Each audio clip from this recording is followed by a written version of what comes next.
하고 서로 한번 인사하겠습니다.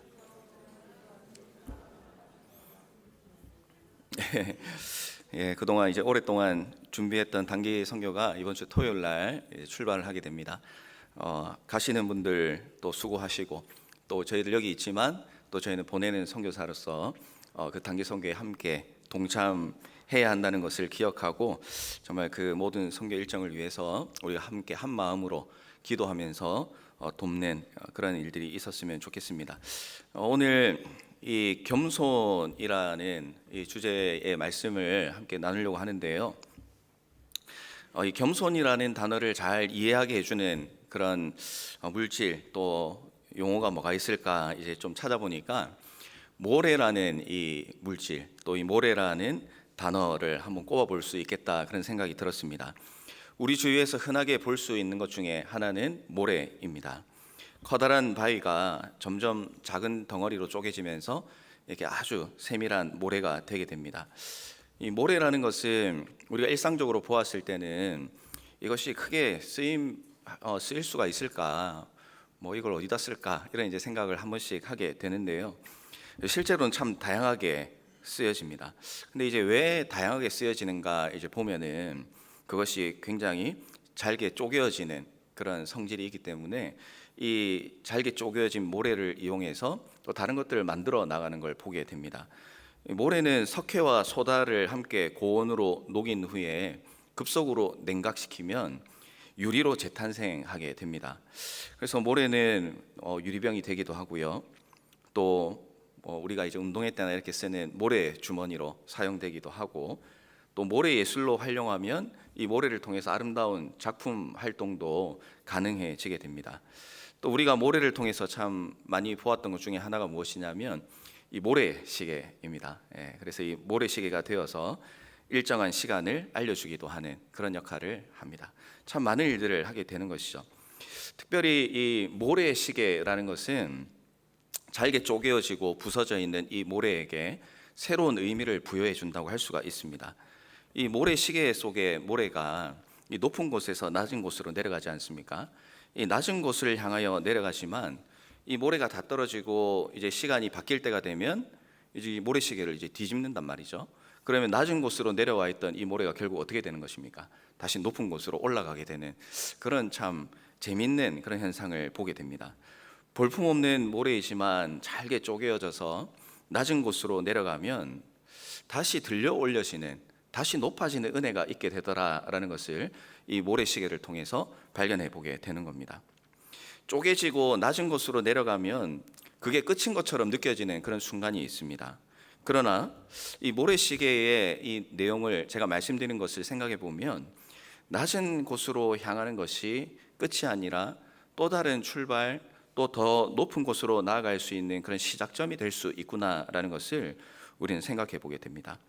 낮은 곳으로 향하는 겸손한 마음, 그런 겸손한 삶을 살면 항상 낮은 모습으로, 볼품없는 모습으로 살아갈 것처럼 느껴질 때가 있지만, 그러나 성경은, 하나님의 말씀은 우리가 겸손한 삶을 살아갈 때 그때 우리는 비로소 더 많은 쓰임을 받는 은혜를 삶에서 누리게 될 것이다 라고 하나님께서 우리에게 말씀하시고 약속하고 있다라는 사실입니다. 우리가 이 세상을 살아가면서 우리 스스로를 좀 점검해 볼 필요가 있습니다. 우리는 오늘 어떤 모습으로 살고 있습니까? 우리는 볼품없는 모래로 살아가기보다는 이 큰 바위로 위풍당당한 모습으로 살아가기를 원하는 그런 모습으로 살고 싶을 때가 많습니다. 그러니까 이제 자신감 있게 살고 싶은 그런 모습이 있는 거죠.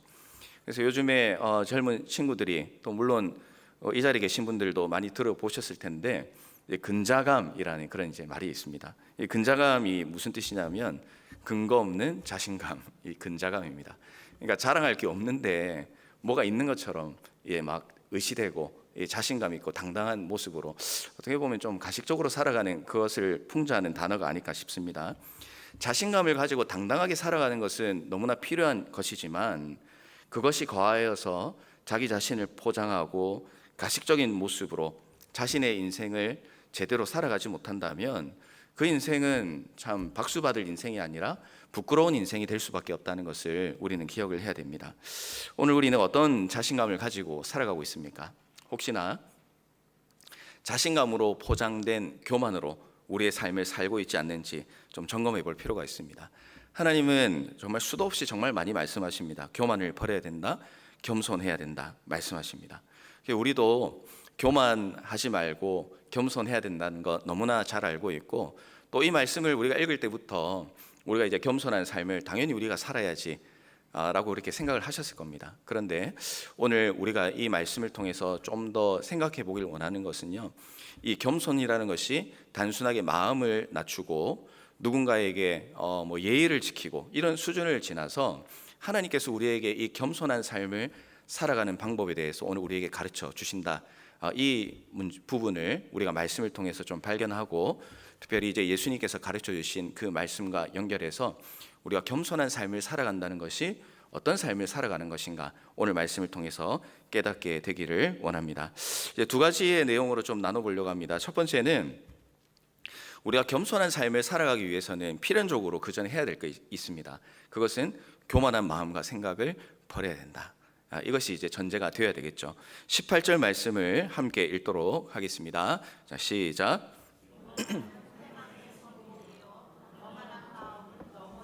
앞잡이니라. 아멘. 이 현대는 자기 높임의 시대라고 이렇게 표현을 합니다. 그래서 스스로 자기를 드러내고 PR하지 않으면 이 시대에 뒤처진다라고 이렇게 생각을 하죠.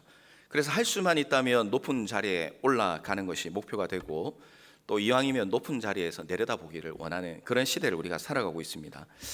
이것이 이제 목표가 되다 보니까 이 성공에 목말라서 수단과 방법을 가리지 않는 그런 삶을 살아가는 그런 모습을 발견하게 됩니다. 최근에 이제 이슈가 된 사건을 하나 보았는데요. 이 타이타닉이 침몰을 했는데, 그 침몰한 타이타닉을 잠수해서 이제 보는 일종의 관광 상품이 있었던 것 같아요. 저는 이번에 처음 알았는데요. 이 잠수정을 타고 그 깊은 해저로 내려가서 뭐 시간은 어느 정도 되는지 모르겠습니다만 그 침몰해 있는 타이타닉을 이제 보는 그런 관광 상품 투어가 있었던 것 같아요. 금액이 1인당 3억이 넘는 그런 비용을 지불해야지 내려가서 볼 수 있다, 그렇게 이제 설명을 하더라고요. 근데 이제 안타깝게도 사고가 나서 사망하게 되는 그런 이제 일도 있었는데, 타이타닉이라는 것은 큰 여객선이 침몰한 그런 사건이었습니다.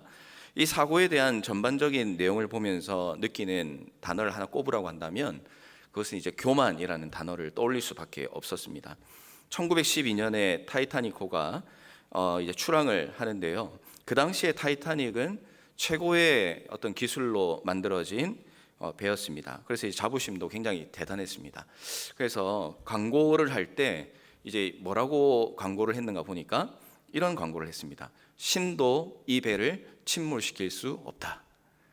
예, 그러니까 이제 우리 하나님을 이름을 만약에 넣어서 한다면 하나님도 이 배는 어떻게 하지 못한다. 이런 이제 광고를 하고, 또 그 안에 이제 타고 있는 사람들도 그런 자부심을 가지고 그 여객선에 탑승을 했을 것입니다. 이렇게 이제 운항을 하는 가운데에 뭐 두 가지 이제 좀 실수 같은 게 있었어요. 첫 번째는 이 항해를 할 때 그 밤에 이 선박 감시원이 이제 주위를 잘 살펴봐야 되지 않습니까? 그런데 그때 이제 해야 되는 것이 무엇이냐면 눈으로 보면 이제 끝나는 거예요. 눈으로 뭔가 문제가 생긴 것을 발견했을 때는 그 배는 이제 뭐 어떻게 할 수 없는 그런 상황에 처해 있게 되는 겁니다. 그래서 이제 쌍안경을 가지고 위험이 있느냐 없느냐 이런 것들을 이제 발견하고 또 이렇게 감시하는 그런 일들을 해야 되는데, 그날에 이제 이 선박 감시원이 이 쌍안경을 준비하지 않았던 거예요. 그 이제 왜 준비 안 했는가 이제 보니까 그 쌍안경이 담겨 있는 그 문을 여는 열쇠를 그 전에 가지고 있던 직원이 이제 그 열쇠를 가지고 있었는데 교대하면서 그 열쇠를 이제 받지 않았던 그런 일이 있었던 것 같습니다. 그래서 뭐 못 꺼내니까 그냥 눈으로 보면 되겠지라는 그런 이제 생각을 하게 된 겁니다. 또 하나의 문제가 무엇이냐면 그 사고가 일어나기 전에 6번이나 다른 배로부터 무전을 받았다고 그래요. 무슨 무전을 받았냐면 빙산이 있으니까 조심해야 된다, 사고 난다, 이런 이제 무전을 받았는데 이제 그 무전 또한 무시를 하게 됐습니다. 그러니까 이런 준비와 또 이런 경고를 받았음에도 불구하고 거기에 위기감을 느끼지 않고 우리는 안전할 거야, 우리는 문제가 없어, 우리는 완벽해, 이런 착각 속에 운항을 하며 나아갔던 그 내면의 중심에는 무엇이 있었냐면 교만이 있었던 것이죠. 아까 앞서 말씀드린 것처럼 신도 이 배를 침몰시킬 수 없다. 이것이 그들 가운데 가득 차 있기 때문에 그들은 준비할 마음도 또 경고를 받아도 거기에 대해서 두려워하는 마음도 없었던 것입니다. 그러나 결국 어떻게 됩니까? 큰 위기가 다가옵니다. 그리고 위기를 피하지 못하고 사고를 당하게 되는 것이죠. 우리가 신앙생활을 하면서도 역시 마찬가지입니다. 내가 교만한 모습으로 살아간다 그러면 우리의 삶 가운데 이제 문제가 발생을 하는데요. 그게 무엇이냐면 내가 어떤 존재인지, 내 한계가 무엇인지에 대해서 이 정확한 판단을 하지 못하는 그런 상황에 이르게 됩니다. 그러니까 상황 판단을 하지 못하기 때문에 이 영적으로 무감각한 상태가 되어버리는 것입니다. 그냥 내 삶 가운데 영적인 위기가 다가오고 문제가 왔음에도 불구하고 이게 위기라는 것조차 모르고 살아가는 거죠. 그러면 어떻게 됩니까? 큰 사고가 일어날 수밖에 없는 것입니다. 하나님이 원하시지 않는 결과가 내 삶 가운데서 이루어지게 된다라는 그런 이야기입니다. 이 선악과 이야기를 보면 그 문제가 더 명확하게 드러납니다. 하나님께서 아담과 하와에게 선악을 알게 하는 나무의 열매를 먹지 말라고 말씀을 하셨습니다. 그런데 뱀이 하와에게 접근을 합니다. 그리고 뱀이 하와에게 묻습니다. 하나님이 너희에게 모든 나무의 열매를 먹지 말라고 했느냐? 이렇게 이제 질문을 하는 거죠. 하나님은 선악을 알게 하는 나무의 열매만 먹지 말라라고 그렇게 말씀하셨는데 사탄은 하나님이 전부 다 먹지 말라고 했냐? 이렇게 이제 거짓말하면서 교묘하게 접근을 하는 것이죠. 그리고는 열매를 먹으면 하나님처럼 될 것이다라고 이렇게 이제 유혹을 하게 됩니다.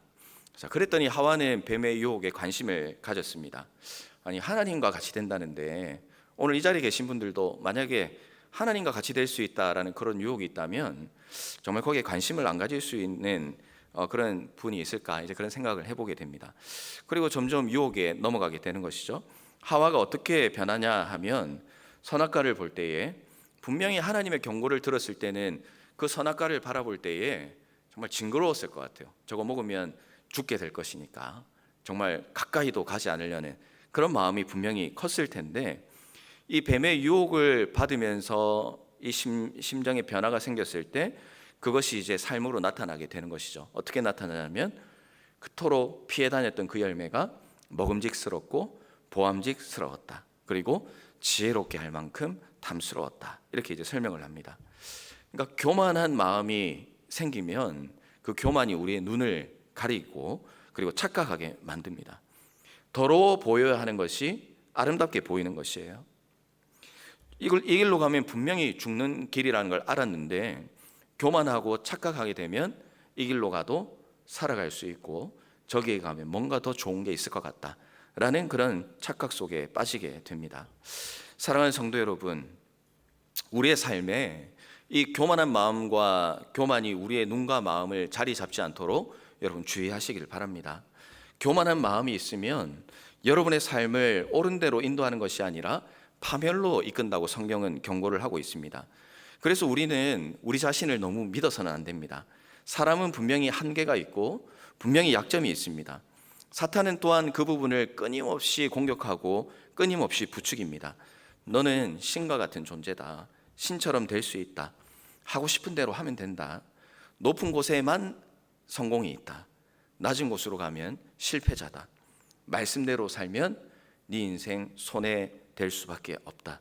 끊임없이 우리의 삶 가운데 유혹을 하고 그리스도인으로 살아가지 못하도록 방해하는 일이 오늘 지금 이 순간도 우리 그리스도인들에게 일어나고 있다라는 것입니다. 그러나 우리는 분명히 기억을 해야 될 것입니다. 신이 되고 싶은 사람은 있었겠지만 신이 된 사람은 아무도 없다는 사실을 말입니다. 창조주 하나님 앞에서 교만하면 결국 우리가 할 수 있는 건 죄 짓는 것밖에 없습니다. 그래서 오늘 말씀처럼 교만은 패망의 선봉이요 거만한 마음은 넘어짐의 앞잡이다라고 우리에게 경고를 하고 있는 것입니다. 하나님은 우리가 상상할 수 없을 정도로 우리의 삶에 대한 놀라운 계획을 가지고 계십니다. 우리가 지금 하고 있는 일, 이룬 일들은 우리가 잘해서 그런 것이다라는 착각에서 벗어나야 됩니다.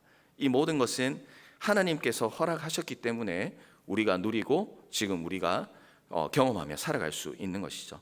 세상이 생각하는 성공이 아니라 하나님이 원하시는 삶을 살아가는 것이 성공이라는 것을 우리가 기억하면 그때에 우리는 이 교만한 삶에서 벗어나서 겸손한 삶으로 나아갈 그런 출발점이 될 수 있다는 사실을 여러분 꼭 기억하시기를 바랍니다. 그래서 우리의 삶을 한번 돌아볼 때 정말 나를 착각하게 만들고 하나님 없이도 내가 해나가고 문제가 없었다, 이 정도는 나의 힘으로 가능하다 라고 착각했던 그 모든 일들을 정말 하나님 앞에서 다시 한번 점검하고 다시 한번 처음으로 되돌리는 그런 작업이 필요합니다.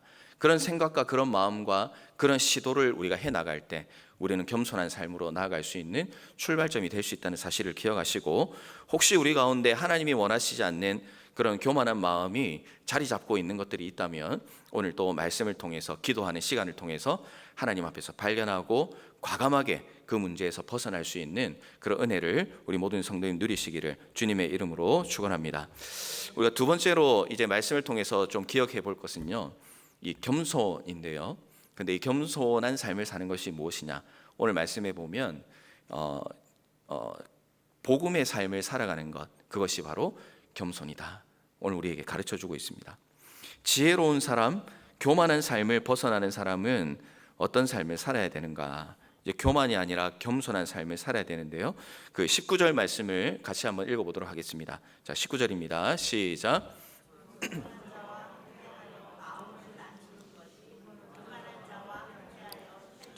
나누는 것보다 나으니라. 아멘. 마음을 낮추는 것이라고 이렇게 설명을 하고 있습니다. 구체적인 자세를 이야기하는 것이죠. 솔로몬이 바라보는 겸손은 마음을 낮추는 것입니다. 근데 그 앞에 보면 겸손한 자라는 이제 이 설명이 나오는데요. 이 겸손한 자들의 의미를 이제 살펴보면 이런 의미를 담고 있습니다. 고난받는 사람들, 비참한 사람들, 괴로움을 겪는 사람들. 겸손한 자와 함께하여 마음을 낮춘다라는 것은 그럼 이렇게 이해를 해볼 수가 있을 것 같습니다. 교만한 자와 함께 이 탈취물을 나누는 것보다 겸손한 자와 함께하여 고난에 동참하는 것이 낫다. 그러니까 약하고 의로운 자들을 괴롭게 하고 그들로부터 불이한 이득을 취하는 것으로 기뻐하는 것이 아니라 차라리 스스로 약하고 의로운 자들의 괴로움과 고통에 동참하는 것이 낫다라는 것이죠. 차라리 없는 것이 낫다, 지금 이야기를 하는 것입니다. 그것이 겸손한 자의 자세입니다. 이 말씀을 이제 보면 이게 쉽지 않은 거라는 걸 아시지 않습니까? 누군가의 것을 빼앗아서 함께 나누는 게 기쁘지, 내가 가지고 있는 것을 뺏기는 게 과연 그것이 기쁘고 편안한 일이 될 수가 있겠습니까? 그런데 솔로몬은 스스로 뺏기는 것이 낫다, 그렇게 이제 이야기를 하죠. 그런데 무슨 이제 의미를 가지고 있습니까? 이 교만한 자들과 함께 탈취물을 나누게 되면 세상에 살아가는 동안에는 좋은 거예요. 편안하고 풍성한 삶을 살아갈 수 있습니다. 그렇지만 영적으로는 어떻습니까? 영적으로는 가난한 사람이 되고 그리고 하나님의 심판을 받을 수밖에 없는 존재가 됩니다. 하나님 앞에서 영원한 고통을 누리게 된다는 이야기입니다. 하지만 고난당하는 자의 삶에 동참을 한다라고 한다면 비록 이 땅에 살아가는 동안에는 인간적으로 힘들 수 있고 또 고통이 있을 수 있지만 결국은 영원한 하나님 나라의 백성으로 살아갈 수 있는 은혜와 축복이 주어지게 된다라는 것을 의미한다고 할 수가 있겠습니다. 특별히 이번 주에 가게 될 일본 단기 선교를 위해서 기도하면서 여러 가지 이제 생각을 참 해보게 됩니다. 뭐 지난날 단기 선교 갔던 그런 이제 기억들과 추억들도 한번 떠올려보고, 그리고 이번 일본 단기 선교팀은 또 가서 어떤 사역과 또 어떤 은혜를 누리고 돌아올까 기대도 되고 이제 그런 마음을 가지게 됩니다. 그러니까 단기 선교는 말 그대로 단기로 가는 이제 선교입니다. 그러니까 그 땅에서 사역하고 계시는 선교사님들의 그 선교에 비하면 참 비교할 수 없는 짧은 시간 동안 이제 선교 활동을 하고 돌아오는 것입니다. 그러나 이 선교를 가는 이 선교 팀원들의 입장에서는 그 2주간의 시간이라는 것은 정말로 길고 또 힘들게 내는 그런 이제 시간이라고 할 수가 있겠습니다. 왜냐하면 현실에서 이제 해야 될 것들이 우리가 너무나 많지 않습니까? 여기 계신 분들 가운데도 단기 선교에 다들 이제 가고 싶은 그런 마음이 현실을 가지고 계시라 생각하지만 가고 싶어도 이 현실의 삶에서 참 갈 수 없는 그런 이제 문제와 또 현실적인 삶 때문에 마음은 있지만 가지 못하는 그런 분들도 계시잖아요. 현실에서 해야 될 것들이 너무나 많습니다. 또 하고 싶은 것도 더 많죠. 어떤 때는 이 단기 선교를 가기 위해서 일을 쉬고 수입을 포기하고 가는 경우도 있습니다. 단기 선교는 그냥 가는 게 아닙니다. 그죠? 자신의 물질도 써야 됩니다. 자신의 시간도 써야 됩니다. 돈도 써야 되고, 또한 그 날짜만 가는 것이 아니라 그곳에 가서 선교를 하기 위해서 이미 몇 달 전부터 매주 또 주중에 몇 번씩 만나서 준비하는 시간을 가집니다.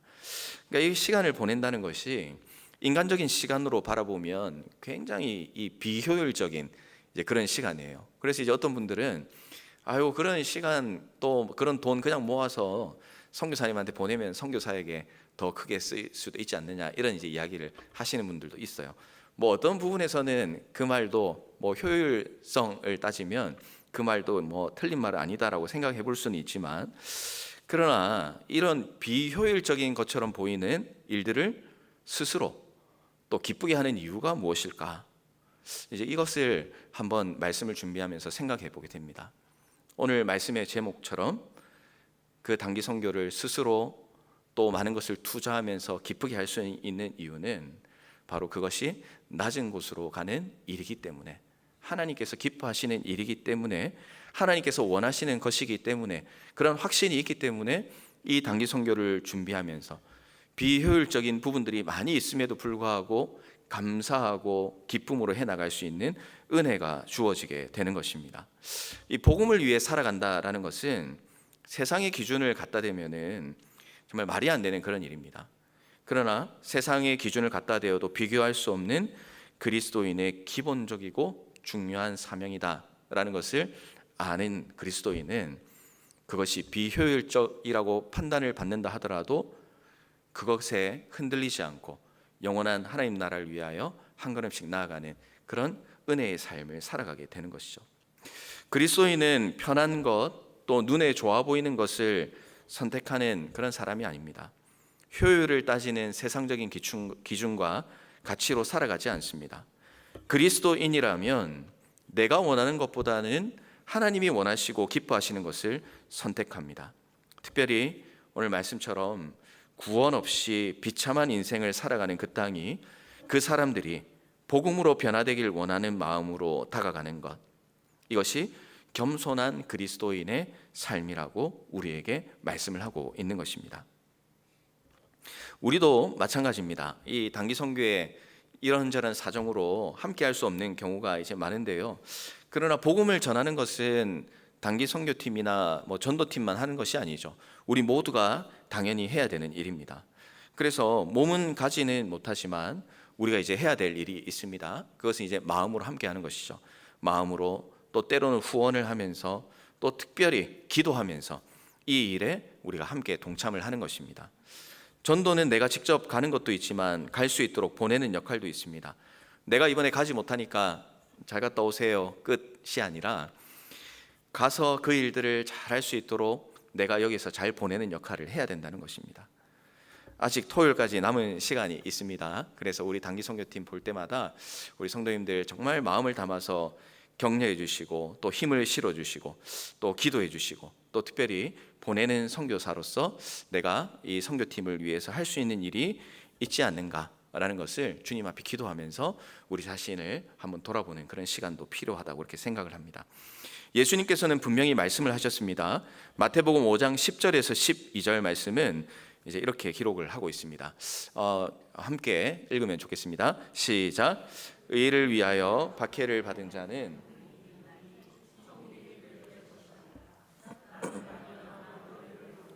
박해하고 거짓으로 너희를 거슬러 악한 말을 할 때에는 너희에게 복이 있나니 기뻐하고 즐거워하라. 하늘에서 너희의 상이 큼이라. 너희 전에 있던 선지자들도 아멘. 세상에서 외면당하고 멸시당하는 비참하고 가난하고 괴로움을 겪는 자들과 함께하는 마음은 바로 예수님의 마음입니다. 예수님은 병든 자들, 세리와 창기, 가난한 자들의 친구였습니다. 솔로몬이 말하는 지혜로운 삶 그리고 겸손한 삶을 예수님께서는 이 땅에 오셔서 온몸으로 우리에게 보여주셨습니다. 하나님 나라는 이런 긍휼 또 이런 사랑 이런 자비의 마음을 품고 살아야 하는 나라이고 이것이 바로 겸손한 자의 삶이다 라고 우리에게 말씀을 해주십니다. 세상은 교만합니다. 하나님 없이도 살아갈 수 있다고 외치는 자들입니다. 잠시 손에 쥐어지는 것에 관심을 가지고 영원한 것은 바라보지 못하는 그런 인생을 살아가고 있습니다. 그러나 우리 그리스도인은 다릅니다. 새벽마다 묵상하고 있는 우리 베드로전서 말씀 가운데 2장 9절의 말씀은 이렇게 말씀을 합니다. 그러나 너희는 택하신 족속이요 왕같은 제사장들이요 거룩한 나라요 그의 소유가 된 백성이니 이는 너희를 어두운 데서 불러내어 그의 기이한 빛에 들어가게 하신 이의 아름다운 덕을 선포하게 하려 하심이라. 아멘. 우리의 신분, 우리를 하나님의 자녀로 삼아주신 목적, 그것은 바로 복음을 위해 우리를 부르셨다. 이 사실을 우리 그리스도인들이 꼭 기억하고 살아야 하는 것입니다. 우리가 그리스도인으로 살아가면서 여러 가지 선한 일을 하고 또 세상 사람들이 볼 때 박수 칠 만한 그런 일들을 한다 할지라도 정작 우리가 해야 될 이 복음 사역에 관심을 가지지 못하고 이 복음을 위해 살아가는 그런 삶이 우리 가운데 빠져 있다면 교회는 빛과 소금의 역할을 감당할 수 없게 될 것입니다.